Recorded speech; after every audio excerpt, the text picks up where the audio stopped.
Up está de volta com mais um episódio e hoje, em clima de conspiração e paranoia, Tainá, primeiro que nunca eu faço o Up estar de volta, acho que em todos esses anos nessa indústria vital deve ser o que, a quarta vez que eu faço isso. Chupa Dan, chupa Cardoso, tomamos o poder de novo. Tainá Garcia, como estamos nessa quente segunda-feira? Eu ia falar isso, eu tô sentindo muito calor, tô sentindo já que o aquecimento global chegou, estamos chegando ao fim do mundo e isso casa muito com o nosso tema também, né, que é pisando já no início do mês do Halloween, né, então aquele climazinho assim de obscuro. Exato. Se tá quente em Curitiba, não tem pra onde correr, né? Literalmente, assim, nossa, tá muito calor aqui. Já bate aquele desespero, né? Porque é um calor que eu nunca tinha sentido antes e só piora, assim, a cada ano. É bizarro. Estamos indo a passos largos pra dias melhores. Tá tudo certo no planeta, não temos nenhuma grande crise geopolítica, o clima tá maravilhoso. E é com essa sensação de otimismo e alto astral que eu quero receber um convidado que a audiência mais fiel conhece muito bem, que é o Henrique. Salve! E aí, Henrique? Salve! Tá calor mesmo, vai ser difícil usar fantasia, né, no Halloween esse ano. Vamos ter que inovar. E, porra, muito bom estar aqui de novo. É sempre bom estar aqui, ser convidado por vocês pra falar de videogame. Fantástico. Pra quem não reconhece só pelo nome, o Henrique é parte fundamental, eu diria, do Nautilus, que é um projeto que a gente aqui do Up admira bastante. Praticamente toda a equipe do Nautilus já participou aqui como convidadas, mas esses temas mais cabeçudos eu acho que eles são próprios de Henrique. O Henrique é um dos grandes nomes do pensamento vivo de jogos eletrônicos desse país. Que isso, pra quem não me conhecer, não acredite muito, tá? Não coloque as expectativas lá no alto. Vai se arrepender legal, vai quebrar a cara. Acho que do mesmo jeito que o Dan sempre cita Japão e Breath of the Wild, o Henrique sempre vai citar Mark Fisher em algum momento. É verdade, porra. E, bom, depois eu falo do tema, né? Mas fantasmas da minha vida, né? Fantasmas da minha vida.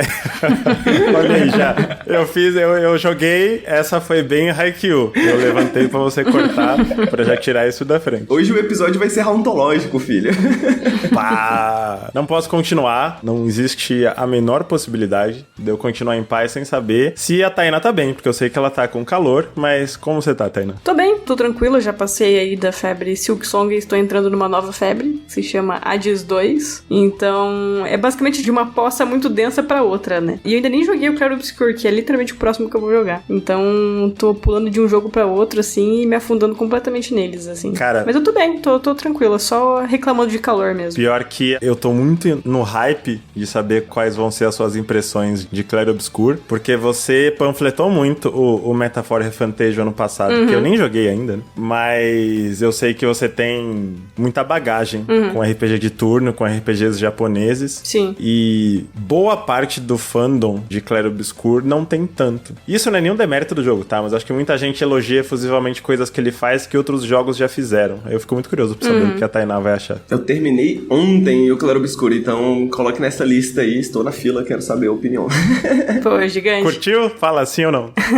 Gostei sim. Boa. E então, eu coloquei ele como próximo, né, no meu backlog, basicamente, porque eu li uma entrevista da roteirista principal do jogo, que ela nunca tinha jogado um videogame antes de escrever a história do Claro Obscur. Eu achei isso muito, muito foda, assim. Porque eu vi toda a entrevista dela e basicamente toda a bagagem dela criativa veio de livros, muito da literatura. E ela falou que foi muito no world building ali, nos personagens e tudo mais. Eu queria muito ver como que ficou essa história dentro de um jogo de uma pessoa que nunca jogou, sabe? Interessante, não sabia desse detalhe. E eu acho que muito do frescor, acho que o jogo traz, que eu vi os pessoal comentando, talvez seja disso. Então eu fiquei mais curiosa ainda pra jogar. Eu botei ele logo no meu próximo, na lista. Eu não sabia dessa informação, mas eu concordaria com isso. Uma coisa que eu tava comentando em live, né, que eu fechei em live, foi que é um jogo bem confiante, assim, sacou? Tipo, bem confiante nas suas ideias, assim, sabe? Tipo assim... Nossa, muito. Vamos criar essa parada aqui, sacou? Tipo, se você gosta ou se você não gosta do fim, né, aí é outra questão. Mas confiança, ele passa, assim, tipo, desde o começo, assim, eu sinto. Então eu acho que faz todo sentido agora, sabendo dessa informação, ligando essas duas coisas. E antes de eu perguntar do Henrique, você acabou de vencer uma grande batalha aí no seu apartamento. Quer falar sobre isso? Então, eu e o Marcelo, a gente combinou de chegar 10 minutos antes aqui, né, na gravação e tudo tudo mais. E aí eu mandei mensagem pra ele, faltando 5 minutos pra esses 10 minutos que a gente ia conversar, falando, estou tentando matar uma barata, segura aí. E aí, basicamente, entrei numa boss fight digna de Silk Song, e aí depois a gente se reuniu aqui pra finalmente gravar. A guerra da sobrevivência. Eu sinto pelo destino da barata, mas é como o mundo funciona, né? Às vezes é ou a Tainá ou a barata. E feliz que a Thay sobreviveu. Sim, eu também. Foi um duelo honrado. Sim. E você, Henrique, tá bem? Como tá nesse começo de outubro? Tô bem também. Daqui pro final do ano a correria é grande, então eu tô me preparando mentalmente pra isso, né? A gente vai ter lá no Nautilus, a gente faz a maratona de filmes de terror no final do mês agora, na live. Aí depois tem alguns projetinhos que vão estar saindo, tem o GOT no final do ano que a gente tem que fazer. Ah, meu Deus, aí eu fico pensando assim, aí eu fico... Me convidem pra fazer qualquer coisa pra eu não ter que pensar em nada disso. Me convidem pra gravar podcast, me convidem pra jogar videogame, tá ligado? Porque é isso, tentando não pensar nesses próximos meses, muito trabalho, mas muito bom falar de videogame, muito bom escrever sobre videogame e trabalhar com isso. Então, vamos que vamos. Estamos aqui pra isso. Enquanto dá tempo, né? Daqui a pouco, quem sabe? Daqui a pouco talvez não tenha mais. A dica mestra do Up é dar esse migué de que não faz sentido fazer melhores do ano antes do ano acabar, e aí a gente faz lá no carnaval. Quando vê, já tá começando 2027, a gente tá fazendo episódio de melhores de 2025. O nosso problema é que a gente é muito enrolado, então a gente começa a escrever o roteiro lá pra, tipo, eu pelo menos começo a escrever o roteiro lá pro começo de dezembro, aí às vezes o vídeo sai em janeiro, mas às vezes sai em fevereiro. Então depende, que é muito logística, né? Tipo, é o texto de cada uma das pessoas do Nautilus, aí cada um vai editar o seu próprio vídeo, aí a gente vai juntar os vídeos no final, aí vai lançar, e aí tem Natal, e aí tem Ano Novo, e aí tem família, né? Tem todas essas coisas também. Então, aí a gente sempre começa antes, mas sempre acaba depois também. Então, se a gente começar em janeiro, a gente vai lançar em junho.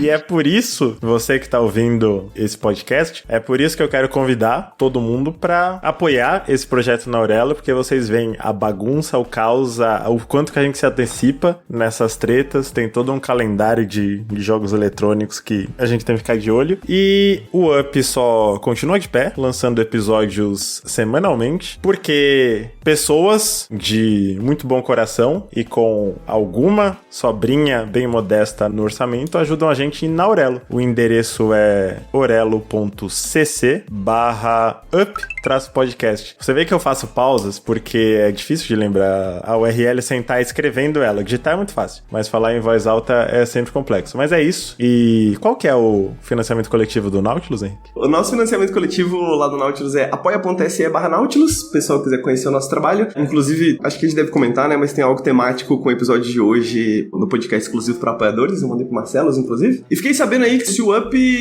receber 30 apoios nesse podcast aqui, vai ter um episódio de RPG que eu vou mestrar pro pessoal do Up e eles vão jogar. Então, se tiver 30 apoiadores novos aí no Orelo do Up, não foi isso que a gente combinou, Marcelo? Foi isso, com certeza. Né? Isso não foi um improviso da parte de ninguém, tá cravado. Só exclusivo para apoiadores, né? Exclusivo para apoiadores, então. A 30ª pessoa pode ser você, tá nesse momento lavando louça aí. Vamos puxar um tururu sombrio. O que a gente pode? Acho que o tema de Arquivo X dá copyright. Né? Qual que é essa? É do Arquivo X, né? É mesmo? Uma música que eu acho ela super cabreira, só que eu não vou nem saber cantarolar porque ela é muito de sintetizador, assim. É aquela Brinstar Deaths de Metroid. Nossa, essa é ótima. Essa é ótima. Música lá, Zé.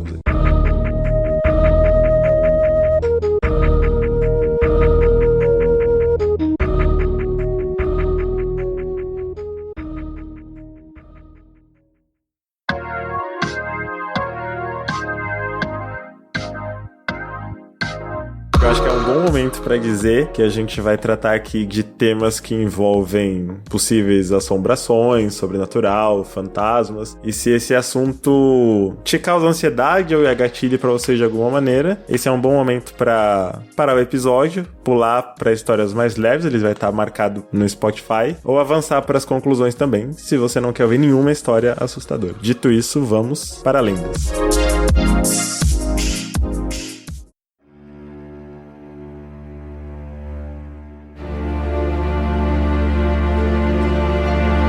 Bom, Então vamos falar de lendas urbanas nos videogames. Essa pauta surgiu de uma vontade que eu tinha, já falando um pouco de bastidores, de falar sobre essas lendas que são meio que boca a boca, quase que um folclore dos videogames, mas inevitavelmente acho que a gente vai pra essas histórias que em Halloween se conta, pelo menos nos Estados Unidos, né? Numa cultura meio enlatada. Na fogueira com marshmallows, e outubro puxa muito esse imaginário de terror, coisas macabras, arrepios. E eu nem tinha perguntado antes, né? Porque eu acho que quando eu tava pensando nessa pauta, a Tainá não pôde participar, mas você gosta dessas histórias sombrias? Porque você gosta muito de história de terror, né? A gente fez um episódio sobre horror, mas essa coisa da creepypasta que te pega também? Nossa, pega demais. Ainda mais porque, né, eu era uma criança ali no início dos anos 2000 e a internet era uma coisa muito nova, né? Assim, na mão de adolescente e tal. E então era muito acesso à informação e ninguém sabia como lidar direito daquilo. Então eu lembro que era uma época muito em que a galera achava aquele site super obscuro pra ler história de terror que as outras pessoas criaram. E aí acabava também trombando em creepypasta de videogame. E tanto que uma das que eu lembro, assim, que me fez ter muito medo quando era criança, era justamente no meu jogo favorito, Zelda Majora's Mask, que mais pra frente a gente vai falar um pouquinho sobre, mas pegou até o meu jogo favorito da época, assim, meio que sem querer. Então é uma coisa, assim, que foi muito presente ali na minha infância e me amedrontava pra caramba, assim. Pô, e Majora's acho que nem precisava de creepypasta pra dar pesadelos, Sim. mas ainda tem essa. Sim. E a gente chamou o Henrique também porque você fez já um trabalho de pesquisa sobre isso no Nautilus, né, Henrique? Quer falar um pouquinho sobre? Pô, então, a gente tem esse podcast exclusivo pra apoiadores lá, né, que é o Que Gráfico Lixo, que é um mini podcast, né, que eu mantenho, apesar de que ele tá em ato. Mas eu sempre gostei de trazer historinhas, né, historinhas ao redor, tipo, não necessariamente videogames, mas ao redor da cultura de videogames, digamos assim. E eu acho que essas histórias de terror, esses mitos, essas lendas urbanas, né, eu acho que elas pegam muito justamente nesse imaginário que a Tainá tava comentando, né, essa coisa, assim, de, tipo, a mistura de informações reais e informações mentirosas, tá ligado? Tipo assim, será que meu primo realmente trabalhava na Nintendo? Tá ligado? Será que aquele amigo meu da rua realmente tinha acesso a um PlayStation 3 antes de todo mundo, sabe? Tipo,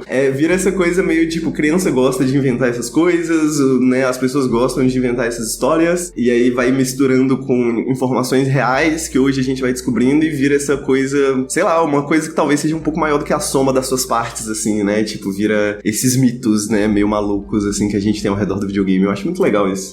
Quando a gente fala de lendas urbanas, eu acho que juntando essas duas respostas, a gente já tem essa definição, né? Dessa coisa que fica no imaginário e que é repassada meio que sem uma autoralidade. Ninguém sabe a origem, de onde veio. Fica meio no ar. É até gostoso de não ir muito atrás e de ficar nessa de será que é, será que não é, porque eu acho que faz uma cosquinha no cérebro em um lugar que, principalmente as pessoas que gostam de terror ou temas mais insólitos, esotéricos, coisas assim, gostam bastante. E quando eu pensei isso, eu não quis falar creepypasta e deixei lendas urbanas, primeiro porque Brasil, né? Brasil, zil. E segundo porque eu acho que é um pouco mais abrangente, mas seria legal a gente falar da definição de creepypasta, que também é uma coisa meio boca a boca. Hoje em dia, evidentemente, tem estudos acadêmicos sobre creepypasta, mas é uma coisa que apareceu na internet meio que espontaneamente. O nome, ele vem de copypasta, que são aqueles textos que nos primórdios, né, da computação, as pessoas deixavam no bloco de notas para copiar e colar em outros lugares. E isso acabava virando correntes de e-mail, correntes de IRC. Vocês lembram do IRC? Sei muito, viu? Um salve pra hashtag CastelaRPG e pra hashtag RPG Menace. Cara, que saudade de ficar no servidor do Whisky esperando liberar o episódio de Lost.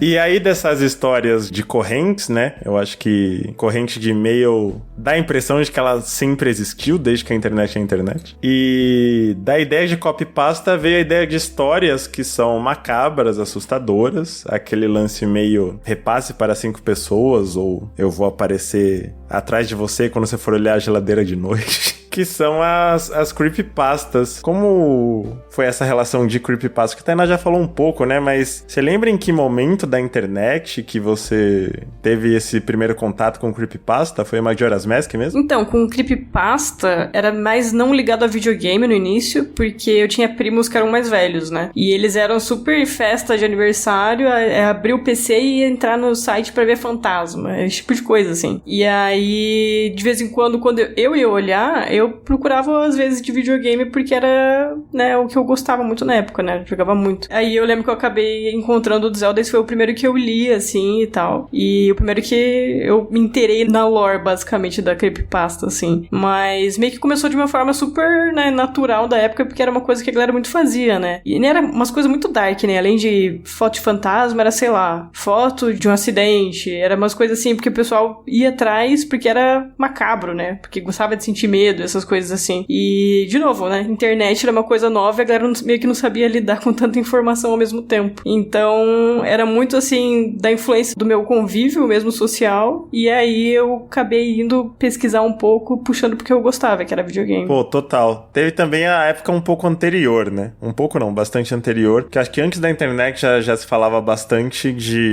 nessa cultura de revista, locadora, e eu acho que o videogame puxa muito, né? A tecnologia puxa muito isso de você não saber muito bem como aquilo funciona e ficar aberto pra várias possibilidades. Você lembra quando que você começou a ter contato com coisas assim? Cara, acho que creepypasta especificamente, eu não sei se foi a primeira, mas eu lembro a primeira marcante, assim, que eu li foi, talvez algumas pessoas lembrem, a do episódio perdido do Bob Esponja. Minha nossa. Eu acho que ela me marcou tanto porque acho que quando eu comecei a ler, quando eu tava, tipo, acho que eventualmente, enquanto eu li, eu percebi que era uma história, tipo, de terror, né, criada e construída, mas ela é escrita da perspectiva de alguém que trabalhava na Nickelodeon e eles tiveram acesso a esse episódio que eles, tipo, viram e nunca lançaram, tá ligado? E aí só tem esse frame, assim, que é do Lula Molusco, assim, com o olho ferradão, assim, com o olho vermelhão, esquisitão, assim, sabe?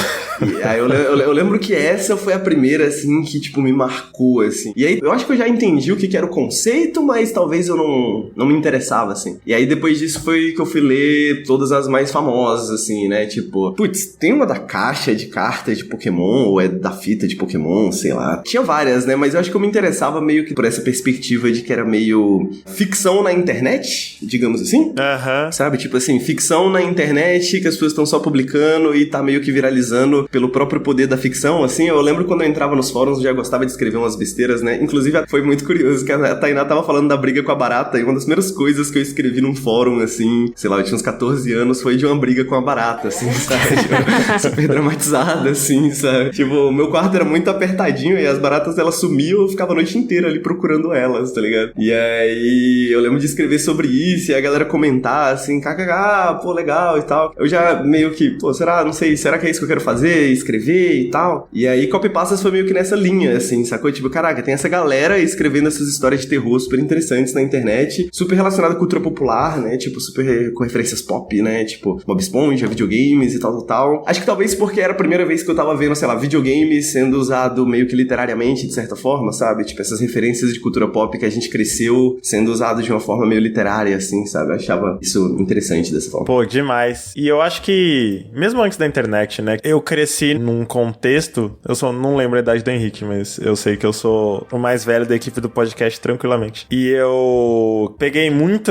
esse lance de locadora, revista e telefone, de você ligar atrás de dica, password, coisas assim. E a tecnologia, primeiro que ela era nova e segundo que você não tinha um jeito simples de buscar, de fazer uma checagem de fatos do que era lenda e do que não era. Então tinha muito essa coisa de... o próprio conceito de password, né? Você tem um código totalmente arbitrário que libera coisas no jogo que você não sabia que existia. Então dá essa sensação de que pode ter qualquer coisa dentro de qualquer jogo. De que, sei lá, hoje em dia você vai ver qual era o tamanho de um arquivo desses jogos e ele tem, sei lá, 15 mega. Um jogo de Super Nintendo, mas pra uma criança dos anos 90 parecia que as possibilidades eram infinitas. E ainda tinha essa coisa de super dica, super truque, segredos escondidos, que era muito endossada, né, por revista, tava na capa lá, 1001 truques e tal. Então você ia na locadora, a molecada falava: não, se você zerar esse jogo em menos de 30 minutos, vezes tem uma mensagem escondida, ou tem uma fase que ninguém nunca viu. E a maioria dessas coisas eram mentira. Eram criançada contando vantagem de uma coisa que acho que a gente sabia que ninguém ia conseguir checar se era verdade ou não. Era mais pra você parecer muito foda. Mas isso cria um fascínio, assim, né? Que eu acho que a internet... Por mais que a internet tenha... nos primórdios trazido essa coisa da creepypasta e alimentado bastante isso, eu acho que mais recentemente é uma coisa que é muito difícil de você ter num jogo, de você imaginar que ali existe uma infinidade de possibilidades. Eu acho que isso ficou meio pelo caminho, né? É curioso pensar nisso, porque eu sinto que também, ao mesmo tempo, hoje em dia a gente tá, sei lá, um pouco mais se deixando enganar também, sabe? Não sei, eu sinto que as pessoas veem essas histórias e esses mitos esquisitos e algumas pessoas só, tipo, prefiro a história do que saber se é verdade, sabe? Eu sinto que tem alguns jogos que brincam com isso, de certa forma, também, né? Mas eu entendo isso, assim, né? Essa época do que é verdade e o que não é meio que imita um pouco o que a gente tá vivendo, é meio análogo ao que a gente tá vivendo hoje, né? Tipo, o que é verdade e o que não é, só que com tudo também, né? Eu tenho a sensação, fonte vozes da minha cabeça, mas eu tenho a sensação de que alguns jogos específicos, eles brincam com isso, com essa coisa da lenda urbana. Por exemplo, eu acho que a Tainá vai até conseguir falar melhor do que eu, porque ela manja bem mais. Mas eu acho que os jogos da From, eles têm diálogos e segredos que são meio crípticos, de um jeito que não tem muito como você descobrir, sem ser nesse boca a boca, não é, Thay? Sim, é muito da experiência, né, do Soulsborne, é muito em você trocar informações com as outras pessoas, ficar investigando, ficar testando, esse tipo de coisa, né? Eu lembro de quando tinha acabado de sair Bloodborne, e eu tinha recebido pelo Games Foda, né, tava jogando em acesso prévio, e um amigo meu da equipe, o Nel, também tava jogando. E eu lembro de ter chegado numa parte que a gente não tinha sacado muito bem a mecânica de insight, né, no Bloodborne, dependendo de quanto você acumula de insight, né, você tem a possibilidade de enxergar algumas coisas através das ilusões, ou como elas realmente são, porque tem entidades que ficam escondidas, pairando, né, um lance bem Lovecraft. Eu lembro de virar pro Nel e falar, cara, cheguei em tal área e tá muito difícil de derrotar bicho X. E ele tava exatamente na mesma área e fala, cara, mas essa parte não tem esse bicho. E aí a gente pensando, pô, será que eu tô maluco? Será que a minha versão é modificada? Será que a gente tá falando da mesma coisa? E eu acho que era muito essa sensação meio de lenda urbana, né? Acho que o Fez também brinca muito com isso. Alguns jogos fazem isso muito bem. Acho que mais recente, um que pegou muito a galera nesse sentido foi aquele Void Stranger, né? Porque ele tem vários loops e várias coisas e segredos escondidos. Eu joguei e eu achei extremamente críptico, assim. Mas acho que hoje em dia também tem isso, né? Meio que virou uma corrida de armas, né? Presume-se que a galera vai compartilhar essas informações, então isso dá liberdade pros desenvolvedores também fazerem uns puzzles e uns segredos ainda mais esquisitos, sabe? Tipo o Animal Well, acho que ele passa bem essa sensação também. Ele tinha todas essas coisas que demoraram meio que meses, assim, né? Tipo, pra serem descobertas no total, assim, porque elas eram tão crípticas que, tipo, elas requeriam isso, né? Tipo, requeriam que você jogasse, que outra pessoa jogasse e vocês comparassem os resultados pra vocês poderem resolver alguns segredos, porque sozinho você não conseguiria fazer, sabe? Tipo, literalmente. Sim. Eu sinto que alguns dos meus jogos favoritos brincam muito com isso, assim, ainda, assim, né? Com essa mistura, assim, de tipo, ok, você vai ter que conversar e talvez descobrir, esse mistério talvez não seja resolvido, sabe? Isso me lembrou também o Red Dead Redemption 2, porque ele tem meio que umas lendas urbanas como sidequest, né?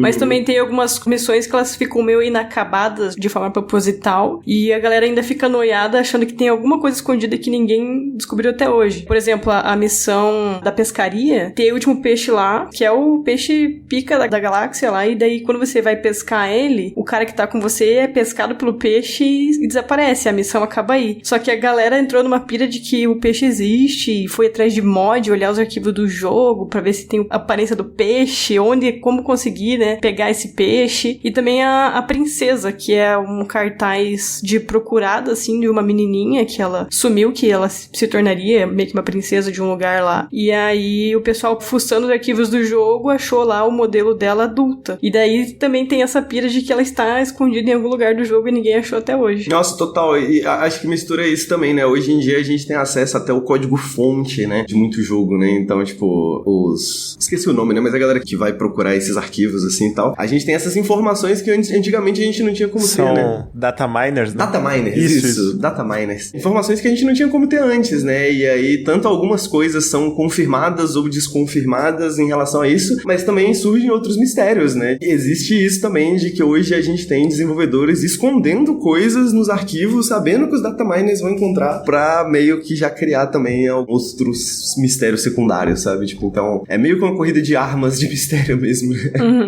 Eu ia perguntar, tava até aqui na pauta, se essa criação, né, surgimento de lendas urbanas é uma coisa mais nostálgica ou se ela continua acontecendo, eu acho que tá respondido, né? Enquanto houver gente interessada, enquanto houver uma comunidade engajada, enquanto tiver artistas entendendo também essas comunidades, ou nem precisa da intenção autoral, acho que só as pessoas conversando e interagindo, acaba surgindo espontaneamente, né? Independente do jogo querer ou não, ou independente até de videogame, acho que é uma coisa nossa, culturalmente falando. Eu acho meio fofo, né? Uma ideia meio de criar uma certa magia, assim, um certo mistério na coisa, mesmo que não esteja lá, né? Mas, tipo, mesmo que você não acredite, tipo, a possibilidade que talvez isso exista meio que já gera alguma coisa, assim, tipo... não sei, me parece uma forma de gostar das coisas, digamos assim, sabe? Tipo, uma forma de mostrar sua apreciação por esse jogo, criar, inventar histórias sobre ele, sabe? Demais, demais. Tem coisas que eu sei que não são verdade, mas que elas são parte da minha experiência como um todo com aqueles jogos, né? Tipo, antes da gente passar pras histórias mais insólitas / macabras que a gente separou, eu fiquei pensando no começo da minha relação com esse tipo de história. Fora do videogame, acho que foi em um site chamado mundosubliminar.org. Clássico. Se não me engano. Vocês lembram disso? Que ele falava... Alô, diabo. O Paul McCartney morreu naquele acidente. Avril Lavigne morreu. Aqueles lances de frames de fitas da Disney que tem mensagens sexuais. Caraca, você ativou assim. uma memória aqui, mano. Eu passava horas nesse site, eu não lembrava qual era o nome. Caralho. Porra, tinha um lance que acho que o Simba, antes dele ver o Mufasa no céu, ele deita numa pedra e levanta uma poeira, e se você pausa em um frame específico, sim. aquela poeira tá escrito sex. Eu lembro do frame até, porque, tipo, eu lembro que tinha os desenhinhos nele, tipo, era um bagulho, entre aspas, assim, bem apresentado, né? Tipo, a Coca-Cola ao contrário, você não tá conseguindo ler, aí o cara vai lá e coloca, tipo, a outline, assim, né, do Alô Diabo, tá ligado? É meio doido, porque era meio engraçado e jovial, assim, na época. Hoje em dia é meio que a internet inteira, tá ligado? Todo lugar que você entra isso. Eu acho que nessa época tinha um conceito que tá praticamente morto, que era o de navegar, né? Hoje em dia a pessoa abre a internet, ela vai pras mesmas 5 redes de 3 bilionários de Big Techs, assim. Mas nessa época você tinha que ter um endereço de um site, e aí nesse site, se ele fosse um blog, ele encaminhava pra outro. Parecia que você estava progredindo em um mapa mental da internet, né? De explorar o desconhecido. Isso claramente ficou pelo caminho, né? Agora todos os links... Descobrindo a verdade. Descobrindo a verdade escondida do mundo. Agora a gente pega o celular e já vai direto pro Blue Sky, Instagram, ou o que quer que seja. Agora você não precisa procurar, vem na sua cara, né? O Paul McCartney não morreu. Aí você fala assim, caralho, mas eu nem tava pensando nisso. Quer dizer, ele não morreu, né, velho? Mas eu lembro que com o videogame, acho que a primeira grande lenda urbana, tirando essa época de fita, de locadora e tudo mais, mas na internet, a primeira grande lenda urbana que me pegou muito foi os relatos de que era possível pegar a Triforce em Ocarina of Time. Eu não sei se vocês pegaram essa época, mas, cara, era muito assim... Não, se você vai no estábulo de Lon Lon Range tem uma janela que ninguém consegue alcançar, mas que se você alcança é um portal pro Light Helm. Nem faz sentido, assim. Mas acho que justamente por não fazer sentido, por ser muito mais difícil fazer essa checagem na época, tinha umas imagens, claramente montagens, assim, mas eram fotos que, tipo, a pessoa tirou foto da própria TV, e aí tem até aquelas linhas de luz, né, que a câmera não pega muito bem, né, a TV de tubo, e aí tá o link na frente da Triforce, assim, e aí isso ficava muito velho. Tem coisas escondidas nesse jogo, ainda mais que eu tô falando aqui de 2002, provavelmente. Nessa época, eu sabia Ocarina of Time de trás pra frente. Todas as esculturas, todos os pedaços de coração, tinha um jogo de core. Então, a ideia de que tem alguma coisa nessa fita, que algumas poucas pessoas no mundo descobriram, e que ela tá ali, e se você pode tentar achar,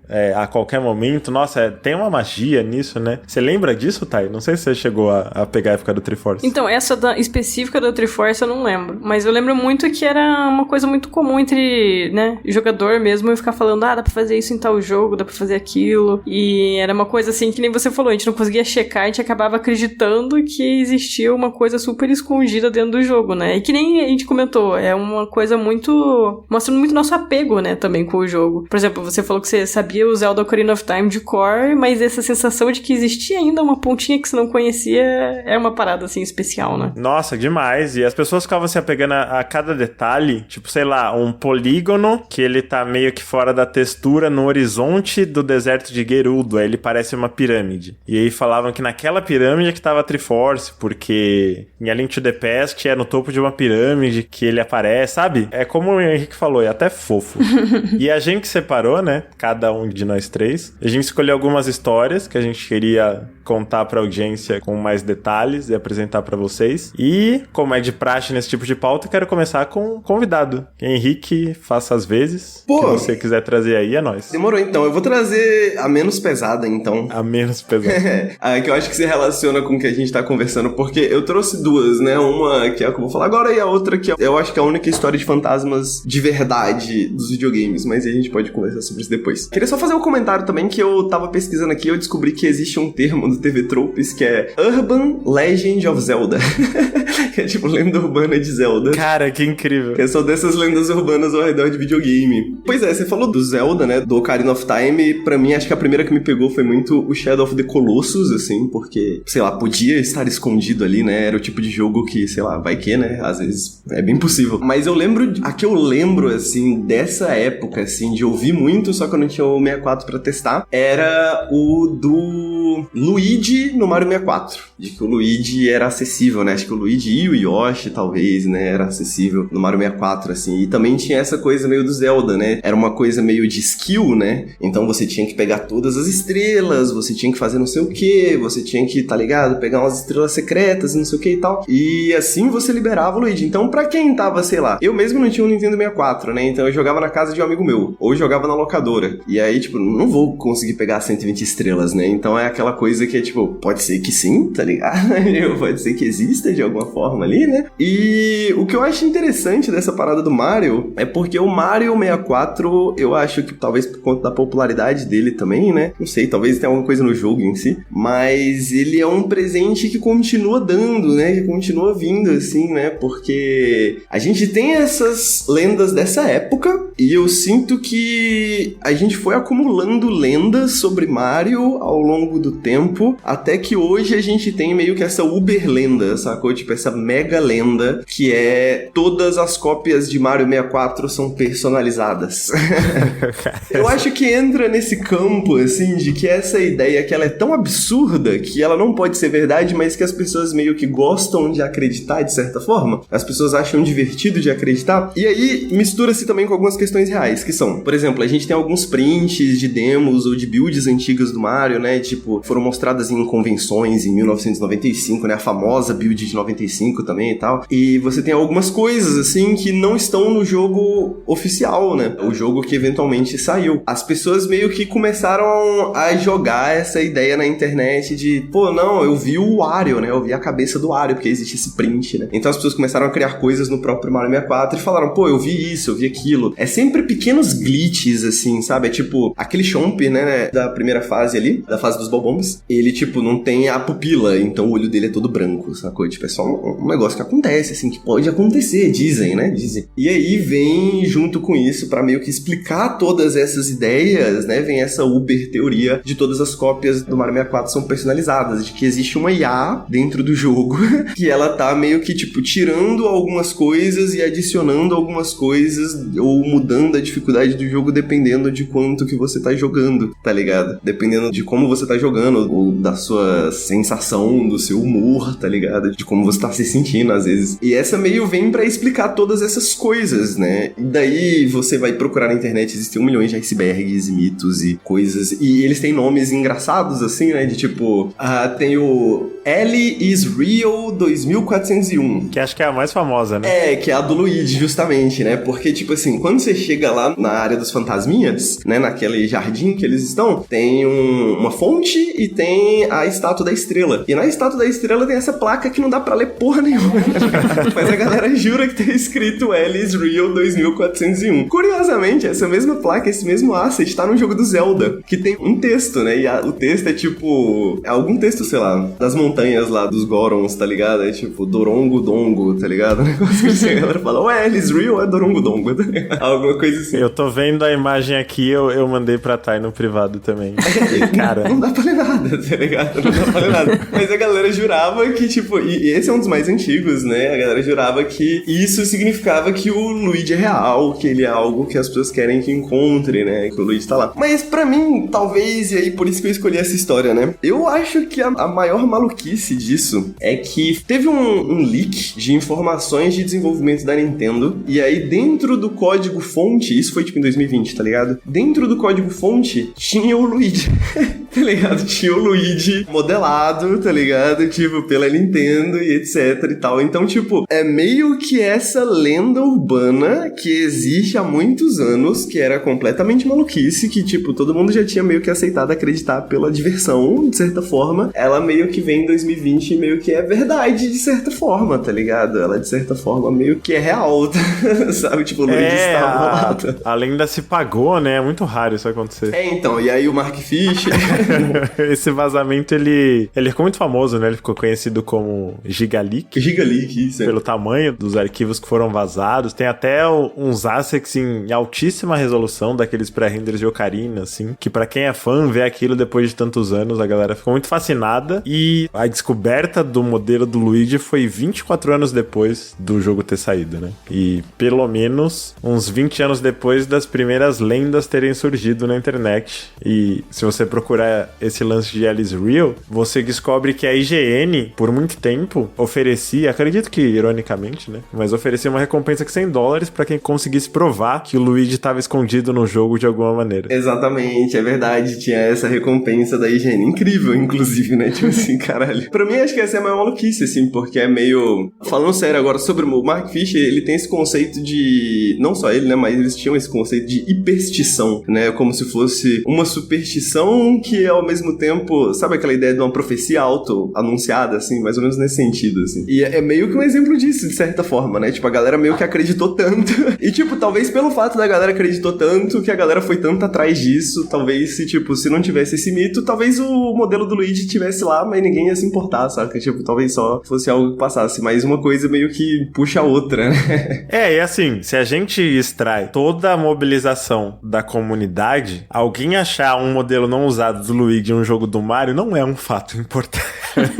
Vamos ser bem sinceros. Exatamente, sacou? Tipo, não é algo extremamente relevante. Só que com todo esse contexto fica muito mágico, né? Exato, sacou? Tipo assim, pô, sim, a gente meio que já entendia que o Luigi tava meio que inserido no desenvolvimento, mas que ele tinha saído, tá ligado? De certa forma, a gente hoje em dia tem acesso a todo o código-fonte do Mario, né? Então a gente sabe tudo que existe na ROM de Mario, né? Por conta de... Eu não sei a parte técnica, mas eu sei que isso é mais ou menos por aí que funciona. Ele foi até portado, né? 1 pra 1. Exatamente. Em vez de você emular ele no computador, o código-fonte foi totalmente convertido pra você jogar ele, de fato, como um jogo de computador. Hoje em dia a gente meio que... É o que a gente tava falando, né? Antes a gente não tinha essa informação, mas hoje a gente consegue realmente saber toda a informação que existia naquele chip que era, né, entregue pela Nintendo, né? Só que aí do nada vem alguma coisa que vem de fora, né? Tipo esse leak. E aí também eu acho que se relaciona muito com essa questão brasileira, que eu acho que vocês vão comentar também. A gente tinha muito jogo pirata, né? Então, tipo assim, né? Vai que alguém pegou um jogo pirata e colocou alguma coisa, mudou alguma coisa. A gente tá mais acostumado, de certa forma, com essa ideia do bootleg, né? De alguma coisa que é meio adaptada ou que é meio que modificada, ligeiramente, pelo menos. Então, pra gente era também um pouco mais, talvez, mais fácil de acreditar, sabe? Tipo assim,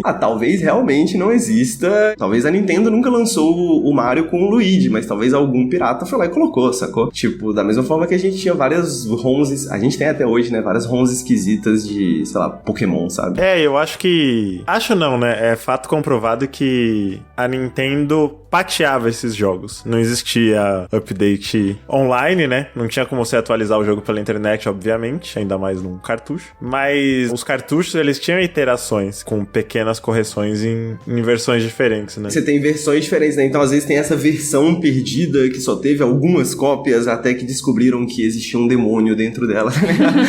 E tentaram se livrar dela. Sei lá, pode acontecer, né? E acho que tem tudo a ver com a história que a Tainá separou pra gente, né? Sim. Faça as honras. Então, eu mencionei, né, brevemente que a creepypasta do Zelda Majora's Mask foi minha primeira, então quis falar um pouquinho sobre ela, assim. Eu imagino até que é uma das mais conhecidas, acho assim. Acho que ela estourou muito a bolha, né? Teve uma vez que eu tava jogando Majora's Mask e aí apareceu uma prima que nem conhecia videogame direito e tal, e eu tava justamente na parte em que aparecia o clone do Link, né? Aquela estatuazinha que você cria no último templo ali. E aí ela ficou assim, cara, mas isso aqui não é uma história de um bagulho amaldiçoado, não sei o quê? Eu falei, sim, era uma pessoa que nem tava dentro da bolha gamer, assim. Então eu sinto que ela muito deu uma estourada, sabe? E basicamente essa história fala sobre um jogador que comprou... Na verdade ele nem comprou, né? Ele tava tentando comprar um cartucho do Majora's Mask e tava tentando nessas vendas, assim, que nos Estados Unidos é muito comum, nessas vendas de garagem, e até que surgiu um cara com um cartucho todo acabado de Majora's Mask, que não tinha nem a labelzinha, tava só escrito Majora de caneta, e ele falou assim, quer o jogo de graça? Aí o menino falou, o máximo que pode acontecer é não rodar, né? Não tava esperando que tivesse um fantasma dentro do cartucho. E então ele aceitou o jogo e foi jogar, né? E aí quando ele tava jogando, e que nem o Marcelo até falou, né, antes, mais no início do podcast, Majora's Mask já é um jogo que ele tem uma atmosfera dark, né? Então, imagine alguém que tá jogando lá o Majora's Mask, aquela sensação meio creepy, e aí do nada começa a rolar alguns bugs, alguns glitches, alguns diálogos esquisitos, umas coisas estranhas aparecerem. Então foi justamente isso que aconteceu. Ele tava jogando, e aí do nada o Link era teletransportado pra uma outra área e morria pegando fogo. Ou aparecia esse clone do Link, que é super bizarro, e na verdade ele é um item que realmente está dentro do jogo, mas ele só aparece no final do jogo, no templo final. Que é horrível a cara dele, vale dizer. Sim, sim. E eu acho que o cara que criou essa creepypasta, ele teve a ideia assim que ele viu essa estátua, assim, porque ela é muito horrorosa. E ela já tem um aspecto, né, tipo, tenebroso, assim. E do nada você tá andando e essa estátua aparece. Aí do nada ele é teletransportado e é afogado. Então, ele sabia que alguma coisa tava rolando, aquele cartucho. E a música também começava a tocar ao contrário, né? Toda aquela... o starter pack de uma creepypasta. E aí ele achou muito esquisito e tentou achar o cara que deu o cartucho pra ele. Só que já não tinha mais a venda de garagem, o cara tinha sumido e tal. Tentou falar com a dona, a mulher falou que nunca viu o cara, que ele não morava ali. E um detalhe que eu esqueci, além de todos esses bugs que estavam rolando, quando ele entrava no save dele no jogo, sempre tava o nome Ben. Mesmo ele colocando dele, criando outro jogo, sempre ia pra Ben. Enfim, ele foi tentar investigar sobre o cartucho, e aí quando ele perguntou assim, e o nome Ben não é familiar pra você? Aí a moça explica que foi uma criança que tinha morrido num acidente. E aí, com essa informação, ele volta a jogar, e aí continua todas aquelas maluquices dentro do jogo e tal. E aí ele é até transportado pra Great Bay ali, que é a partezinha com uma praiazinha, né, uma costa. E aí aparece a estátua debaixo da água, e depois o Link morre afogado, e aí não sai dessa tela. E um detalhe que eu lembro muito, assim, que eu achei muito bizarro, é que num desses momentos que o Link morre...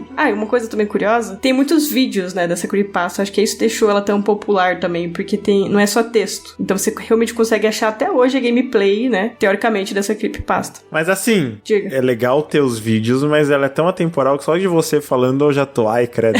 Então, hoje eu tava vendo de novo as gameplays justamente pra gravação. E, cara, teve uma hora ali que eu me arrepiei ali, porque era uma coisa muito dark. O jogo já é esquisitão. E aí, foi justamente nessa parte que eu vou falar agora que eu me arrepiei. Que o Link, ele morre, e daí só fica nessa tela, assim, dele morto. Aí o menino tenta voltar pro menu, e aí quando ele vai entrar no menu, tem 2 saves lá, diferentes. E tá falando sua vez. E quando você entra em qualquer um deles, o Link tá morto e não sai dessa tela. Então, tipo, uma criança vê isso, eu lembro que me marcou pra caramba, eu lembro até hoje dessa cena, e acho muito, muito bizarro, assim. A creepypasta, acho que ela me pegou pra caramba justamente pela essa junção, assim. E aí, numa desses momentos que ele fica tentando, né, sair pro menu e voltar, e o Link parece afogado, numa das vezes que ele faz isso, o save aparece escrito Ben afogado. Aí ele acaba descobrindo que o menino, né, morreu afogado nesse acidente que a vizinha tinha falado, e o fantasma dele tá preso no cartucho pra sempre. Pô, é uma creepypasta, assim, que eu sinto muito que estourou a bolha e até hoje me assombra, assim, mesmo já sendo uma mulher adulta, já tendo jogado Majora's Mask 1000 vezes, é uma coisa, assim, que me pega. Cara, Cara, eu lembro de ter lido isso na época. Ela é realmente uma das mais famosas e é o que eu falei. Quando você já teve algum contato com Majora's Mask, o jogo, ele em si fala muito sobre morte, fala muito sobre luto. O jogo tem personagens que morrem e voltam como máscaras, né? E esse raio dessa estátua, que eu esqueci o nome da música, mas é uma música onde você resolve puzzles criando clones de si mesmo, né? Criando estátuas. Como o Link tem 4 versões diferentes, tem ele normal, ele Goron, Deku Scrub e Zora, né? Então você tem 4 estátuas diferentes que você pode criar. Até aí, tudo bem. Só que a estátua do Link normal, do Link Hylian, né? / humano, não parece o Link. É uma estátua com um sorriso e um olhar muito desconcertante, pra dizer o mínimo. Então, acho que todo mundo que jogou Majora's Mask olhou pra aquela estátua e se sentiu observado de algum jeito. Você jogou Majora's, Henrique? Você gosta do jogo? Nem sei. Cara, eu joguei algumas vezes, assim, eu nunca terminei, e eu admito que um pouco é por causa dessa vibe, assim, eu sempre achei ele muito melancólico, tá ligado? De uma forma que, tipo, eu nunca gostei muito de jogo de terror, né? Eu sou meio medroso, assim, então eu ficava meio de saidinha, assim. Essa história do Bem Afogado, inclusive, é uma que me pega muito, assim, tá ligado? Tipo, caralho, moleque. Até a lua já me assustava quando era criança. Sabe? Cara, esse jogo, ele é todo. A gente pode e deve, em algum momento, fazer um episódio só de Majora's Mask. Não faz sentido ter a Tainá na equipe e não fazer. Mas tem muita coisa muito melancólica, sombria, e tem coisas que são literais, sobre luto, sobre morte e tal. Bom, eu trouxe uma história que ela tem um pouco a ver com as duas anteriores, e ao mesmo tempo ela é muito latino-americana, que é a história da fita do Sonic 4 de Super Nintendo, que, de novo, voltando pro que eu tava falando sobre essa cultura de locadora, o Henrique também falou sobre pirataria bastante, essa história ficou bem famosa, principalmente porque essa fita existia de fato, só que era uma ROM hack, né? Era uma versão pirata de Sonic, e é legal dar um contexto da época, tem muita gente mais nova ouvindo também, vai que, né? Nos anos 90, a maior rivalidade do mundo dos videogames era Sonic e Mario, e o maior concorrente da Nintendo não era a Microsoft nem a Sony, apesar da Sony ter aparecido com muita força na segunda metade, né? Mas a rivalidade mais marcante da primeira metade da década era com a Sega, principalmente o Genesis, ou o Mega Drive, contra o Super Nintendo. E o Mario na Nintendo, evidentemente, o Sonic na Sega, encabeçando essa grande guerra, né? Então a ideia de um jogo do Mario no Mega Drive e vice-versa era completamente absurda, e raramente, né, a pessoa tinha condição de ter os dois consoles. Então você meio que fazia uma compra que era um posicionamento, né? Nessa guerrinha de consoles, que eu sou mais Sonic ou eu sou mais Mario. E isso era muito endossado pelas campanhas publicitárias. A Sega, né, alfinetava muito com isso, né? No Sega Does What Nintendo Don't, né? De passar um ar mais radical, enquanto o Nintendo seria coisa de criança, uma coisa meio assim. E tinham 3 jogos do Sonic no Mega Drive. Sonic 1, 2 e 3. Eis que começa a pipocar no mercado cinza a fita do Sonic 4, e ela não era de Mega Drive, ela era de Super Nintendo. E quando você comprava o jogo, e até aqui não é nenhuma lenda urbana, realmente tinha galerias, ainda é possível achar, dependendo de onde você vai, nessas galerias, ou até em leilão, na internet, ainda é possível achar essa fita dessa ROM hack, além de ser possível emular ela, né, obviamente. O Sonic 4 de Super Nintendo, quando você abria o jogo, ele era um jogo que você controlava o Sonic, e dentro do jogo, a sua missão era salvar o Mario. Tinham vários Marios nas fases, e você passava por eles e ia libertando eles, tipo os animaizinhos que você salva em um jogo do Sonic normal, só que nesse caso era o Mario com um macacão que parece uma roupa de Sonic, é tudo muito esquisito. Ninguém fala por que o Sonic tá preso, ele diz alguma coisa, tem uma voz bem chiada, né, de 16 bits quando você salva ele, que eu nunca consegui entender muito bem o que é. Os cenários do jogo são esquisitíssimos, porque aos fundos, na floresta, né, as árvores, elas são silhuetas meio macabras, de preto e vermelho, tem umas placas dizendo mantenha a distância. O jogo, ele é todo bizonho. E aí, quando você termina esse jogo, aparece uma mensagem. Primeiro que aparece o Sonic e o Tails em preto e branco, sendo que o Tails não tá no jogo em nenhum momento. E aparece uma mensagem assim, em inglês, claro. O Sonic ama a Nintendo e o Mario ama a Sega. Essa é a mensagem que aparece no final do jogo. E foda-se contexto, foda-se qualquer coisa. Quem teve a oportunidade de jogar essa fita, acho que isso marcou. Inclusive, eu postei essa imagem no Blue Sky recentemente e várias respostas falaram, meu, joguei muito. Esse foi o único jogo do Sonic que eu joguei quando era pequeno. Eu tive exatamente essa experiência. O único jogo do Sonic que eu tinha. Sério? Sério. Pô, conta pra gente. Você lembra desses detalhes, assim? Pô, eu lembro de... não só de jogar esse, mas... a base era o jogo do Ligeirinho, não era um negócio assim? Isso, exatamente. E eu lembro de depois jogar no emulador do jogo do Ligeirinho e ficar tipo assim, caramba, peraí, o que tá acontecendo? Tá ligado? Tipo, a realidade bugou aqui, porque eu já joguei isso aqui em algum lugar, sacou? Porque o primeiro console que eu tive foi um Super Nintendo e era justamente o que eu tava falando da pirataria, né? Tipo, onde eu morava na Ceilândia, tinha a famosa Feira da Ceilândia, né? Que era um lugar pra mim que já era meio mágico, porque primeiro que era parecia um labirinto, assim, né? Tipo, de barraquinha, assim, era tipo, tudo coberto, assim, de lona e etc. E lá tinha todos os videogames do mundo, né? Então pra mim era o melhor lugar do mundo. E aí quando eu chegava lá era sempre isso, eu testava um jogo, testava outro jogo, o cara me recomendava alguma coisa, e aí eu lembro de jogar o Sonic 4, porque os meus amigos do Mega Drive gostavam de Sonic e eu gostava do Mario, né? Aí falava, não, mas esse aqui tem o Sonic e o Mario. Pô, legal. Daí, talvez. Eu lembro de não gostar muito na época, assim, tipo, joguei na época e não era, tipo, meu jogo favorito, assim. Mas eu lembro especificamente também de jogar no emulador o jogo do Ligeirinho e ficar, pera, tem alguma coisa diferente aqui, tem alguma coisa reconhecível, familiar aqui que eu não tô entendendo. Cara, e eu acho que pra criança, quando você vai com a expectativa de um jogo do Sonic e do Mario normal, é meio assustador, assim, né? Sei lá, eu fiquei muito com essa impressão. E só depois, há uns 2, 3 anos, mais ou menos, eu fui pesquisar esse jogo pra fazer uma matéria sobre ele. E aí eu saquei melhor o contexto dele, né? Tem esse jogo chamado Speedy Gonzales, Los Gatos Bandidos, do Super NES, que é um jogo da Sunsoft. Foi publicado pela Klein e ele é um jogo de 95. O Speedy Gonzales, pra quem manja, ele é o Ligeirinho, né? Esse personagem dos Looney Tunes. É um jogo de plataforma do Ligeirinho e claramente, né? Como se esperava de um jogo de plataforma dos anos 90, ou ele se inspira muito em Mario, ou ele se inspira muito em Sonic, ou sei lá, Mega Man, Castlevania, mas que tinha esses grandes pilares que os jogos menores buscavam inspiração. Então ele é um jogo que ele já puxa muito de Sonic. A ideia de fazer um ROM hack, pra quem não sabe, ROM hack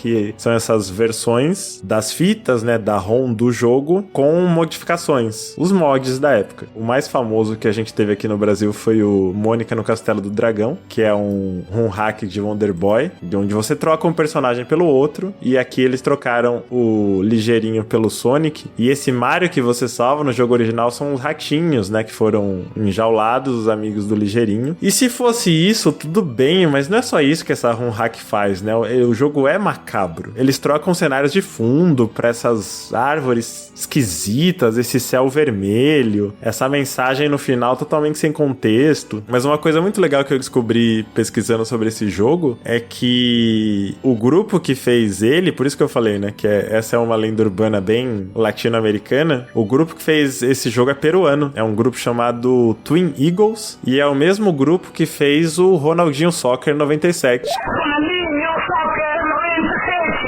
Que é outra lenda máxima aqui no Brasil. Moleque, pra mim, nessa época tinha algum herói voltando de carro lá do Paraguai, tá ligado? Com um monte de fita do Super Nintendo, um monte de Sonic 4, tá ligado? Eu falo sobre isso num texto há muito tempo atrás, mas nesse sentido de... Vou citar aqui porque eu acho que vale a pena vocês conhecerem o trabalho dele, que é o Pedro Paiva. O Pedro Paiva, ele tem um trabalho que é muito pensado, assim, nessa estética de bootleg, de jogo falsificado, né? Dessa parada de, tipo, que a gente tinha 3 em 1, tá ligado? Dessa época, assim, e tal. O famoso menos PlayStation, né? Exatamente, o famoso menos PlayStation. E eu sinto que existe essa pegada, assim, tipo... Era uma coisa que era particular da nossa cultura de videogame, né? Tipo assim, era uma parada que, sabe, a gente fala tanto, assim, de, sei lá, esquecerem a nossa vivência, né? A nossa experiência, assim, latino-americana com videogames, sabe? E eu acho que esse é um dos exemplos mais claros, assim, de, tipo, a gente tinha, inclusive, acesso a certos videogames que em outros lugares eles simplesmente não existiam, sacou? E, tipo, eram meio fenômenos, assim, né? né? Tipo, caralho, é um jogo do Mario e do Sonic, sacou? Tipo, é uma coisa, sabe? Tipo... E isso não é banal. Tanto não é banal que várias ROM hacks da América do Sul são muito valorizadas no hemisfério norte, assim. Artigo de colecionador, né? Os caras pagam uma nota,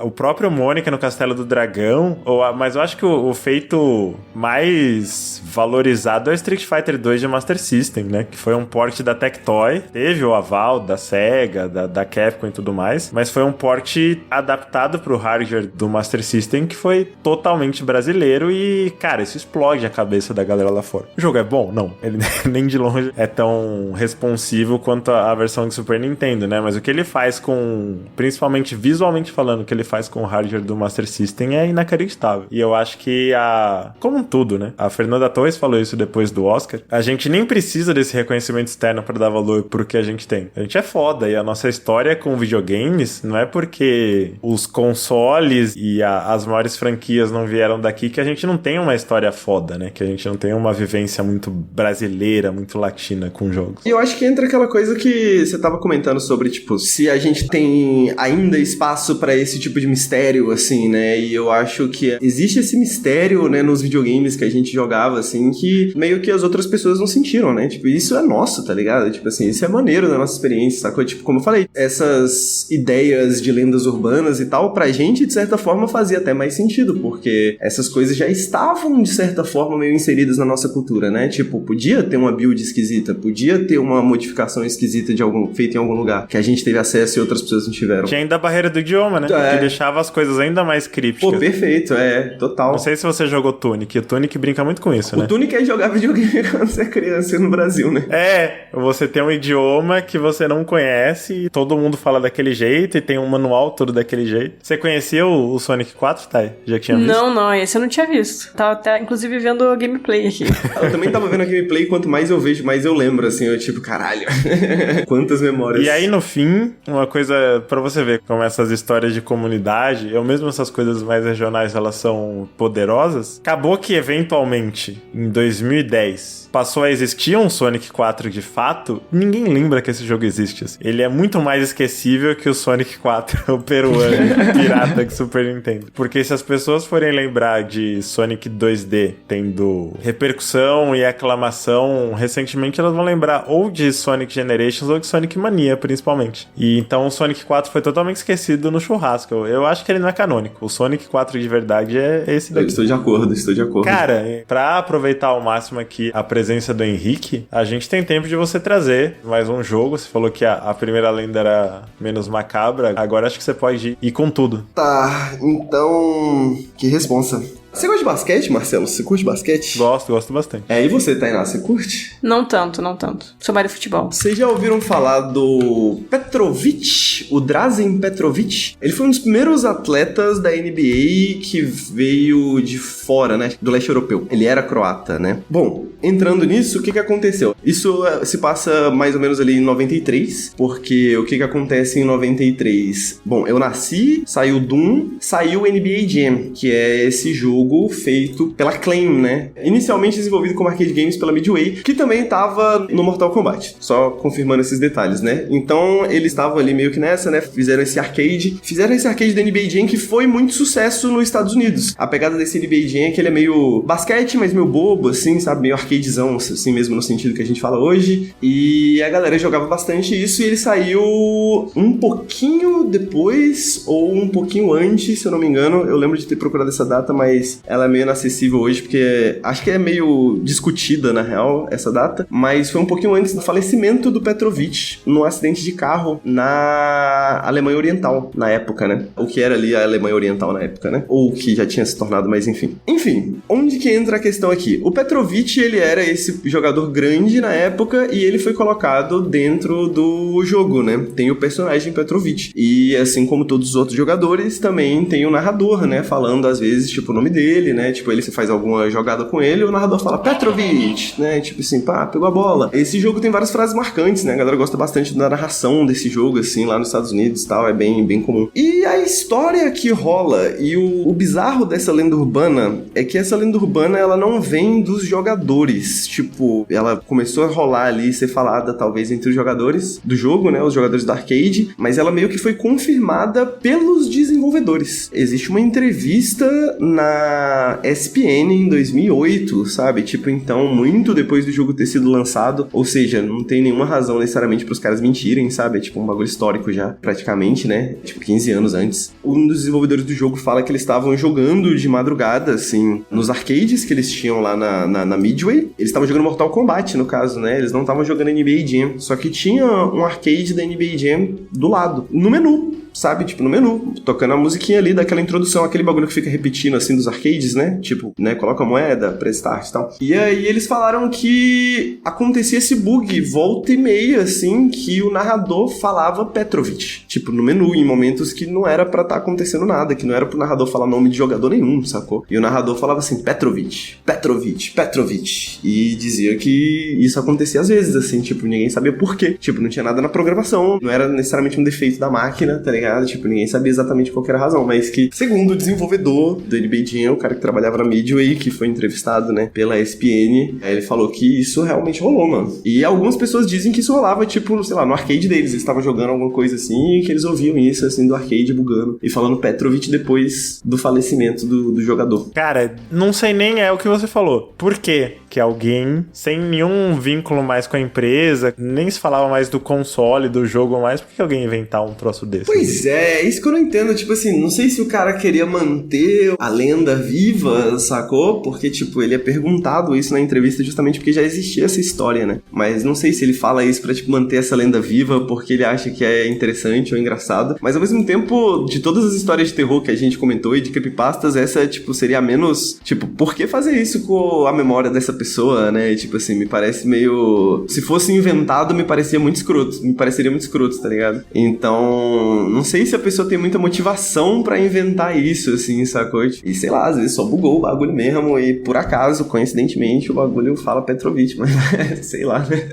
É o tipo de coisa que impossível não é? Sei lá, dá um bug X, qualquer defeito e ele repetindo como se ele estivesse recebendo o mesmo input o tempo todo. Só que ser especificamente do jogador que faleceu, né? Primeiro, é uma coincidência, se a gente tratar como coincidência muito específica. Se for uma história inventada, ela... Enquanto história de internet, acho que é a diferença de lenda urbana pra quando ficar mais personalista, assim, né? Eu acho que se a pessoa dá entrevista na intenção de fazer um barulho em cima disso, aí já fica meio foda, porque eu acho que ela tá desrespeitando a família do cara e tudo mais e tal, né? Mas a lenda já existia antes na internet e cai naquilo de fliperamas, jogos, coisas assim. O próprio conceito de bug ou de glitch, o conhecimento público desses fenômenos, ele é tão pequeno que fica aparecendo algo sobrenatural de fato, né? E tem muitas histórias sobre máquinas de fliperama que ou carregam alguma coisa ou que fazem coisas bizarras. Acho que o Mobius é o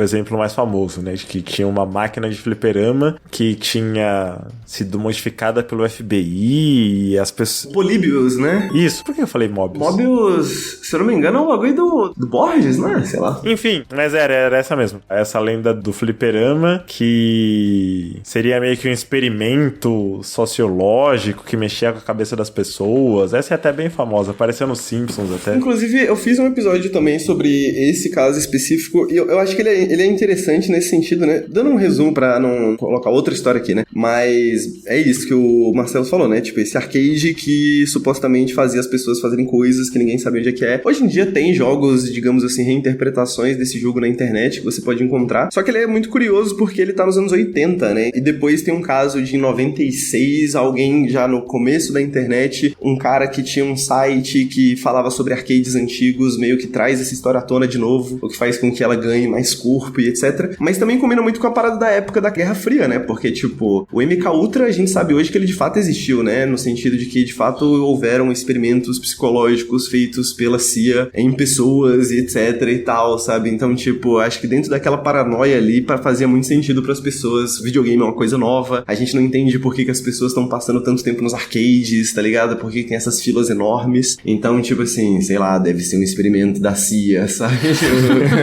É aquela história de, tipo, às vezes a realidade é mais maluca do que a própria conspiração, né? Hoje em dia você vê a parada do MK Ultra, assim, que a gente sabe e tem detalhes sobre, e é tipo, é 10 vezes mais maluco do que um arcade que foi feito pela CIA, sabe? Tipo, porra, eles totalmente fariam um arcade se eles tivessem pensado nisso, sacou? Eles só não pensaram. E a gente não falou no fim, quando você falou sobre coisas que a gente não sabe sobre videogame, muita gente tá passando tempo na frente dessas coisas, eu lembrei da lenda urbana mais Brasil do universo, que é: para de jogar videogame que isso estraga a TV. Um clássico.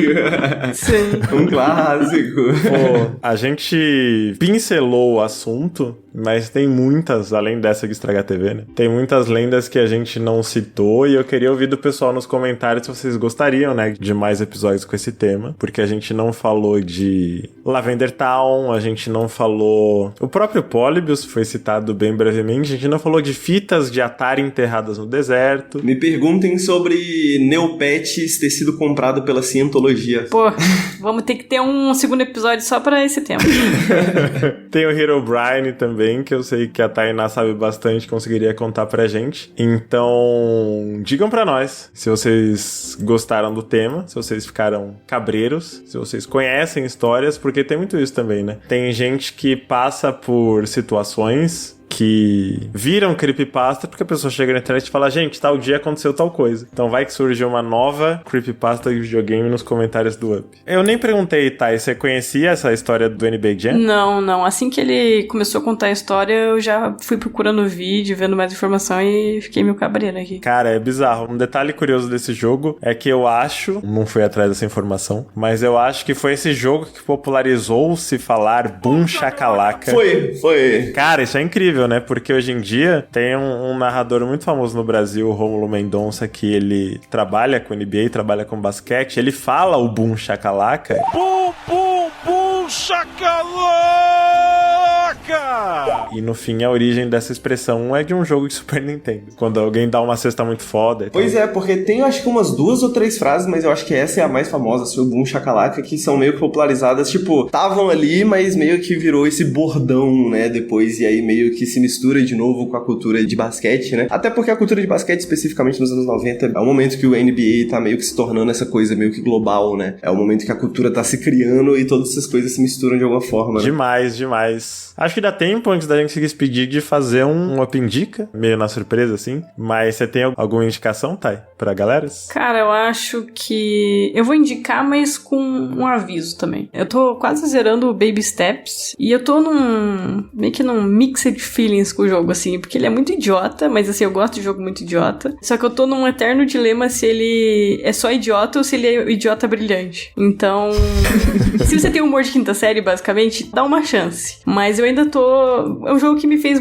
pensar muito mais do que eu imaginei que ia me fazer pensar. Então, fica assim, dá uma olhada no jogo, você tem um humor de quinta série ali e tal, você vai conseguir apreciar umas coisas dele, mas vai com o aviso de que ele é muito idiota. É isso. Eu tô jogando também, acho que o Henrique jogou também, né? Só que eu tô bem no comecinho e eu tô com essa mesma dúvida, mas eu acho que a parte brilhante dele tá mais na nossa cabeça do que no jogo em si, o que não é nenhum demérito. Tem indicações também? Eu tenho uma fácil hoje, geralmente eu fico... é difícil. É porque eu terminei de ler um livro recentemente que eu acho que cabe bem num episódio meio de terror, que se chama... provavelmente o pessoal deve conhecer, se chama Aniquilação, do Jeff Vandermeer. Eu sei que tem um filme também, mas eu não assisti o filme, tô lendo o livro, é uma trilogia, mas o primeiro livro é bem curtinho, ele é tipo 200 páginas, li ele num dia assim, ele tem uma história bem interessante, assim, ele brinca bastante com essa coisa de tudo que a gente tá falando aqui um pouco, né, de mistério, meio de realidade se misturando com essa surrealidade realidade, né? Tipo, o que é história, o que não é. Então, eu recomendo bastante, eu acho que combina bastante. Tô com muito ele na cabeça, assim, recentemente, então. Pô, vou atrás. Sempre que falei Aniquilação, eu lembro do segundo filme de Mortal Kombat. É o segundo. E tá aí um comentário, cara. Eu acho que só pra dar um detalhe, eu nunca tinha lido a sinopse. Eu sempre achei que tinha alguma coisa mais a ver com, tipo, uma ficção científica mais, sei lá, espacial, uma coisa mais, assim, foguetes, tá ligado? Espaço. E na real não, é uma ficção científica mais stalker, sabe? É uma ficção científica mais piquenique na estrada, né? Tipo, uma coisa um pouco mais diferente, assim. Então eu recomendo muito nesse sentido. Porque eu me surpreendi, assim, eu não sabia, então. O nome é meio, sei lá, qualquer coisa, né? Então. Eu também nunca li, mas vou atrás. Eu vou recomendar... Mark Fisher? Não, sacanagem. Cara, pior que esses dias eu passei por uma mídia física daquele compilado que é brasileiro. Esqueci o nome do autor. A capa é uma bonita. Não é o realismo capitalista. É um comentador brasileiro falando sobre Mark Fisher. O nome do livro é Do Realismo Capitalista ao Comunismo Ácido, do Antônio Galvão. Você já viu esse, hein? Eu conheço, mas eu nunca li. Bom, hein? Eu acho interessante. Alguém tem que fazer essa ponte, né? Já que não temos mais o Fisher.